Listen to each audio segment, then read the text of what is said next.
Эмне үчүн ысык тамакты үйлөп ичүүгө болбойт?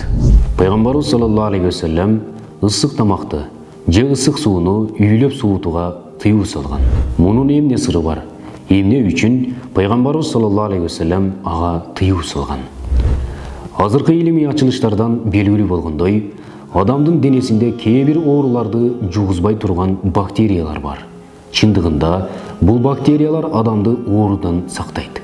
Жана алардын эч кандай зыяны жок.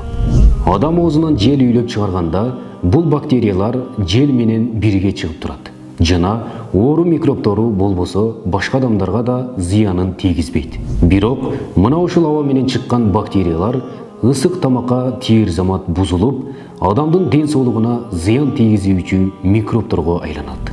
Ушундай бузулган бактериялар тамак же суу менен бирге адамдын ичине кайра кирип, ар түрдүү оорулардын пайда болуусуна алып келүүсү мүмкүн. Ошондуктан ысык тамакты үйлөп суутууга болбойт. Эгерде үй бүлөңүздүн, балдарыңыздын, неберелериңиздин дени сак болуусун кааласаңыз, анда азыртадан үйрөтүңүз.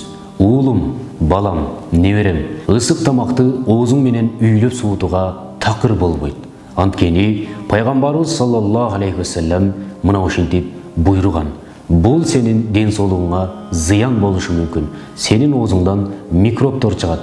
Ошол микробтор ысык тамакка келсе бузулуп, кайра ошол микробтор оозуңа кирсе, сен ооруп каласың.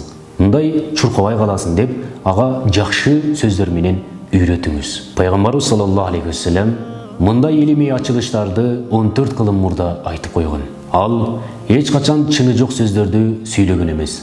Ал Аллах үйрөткөн сөздөрдү гана сүйлөгөн.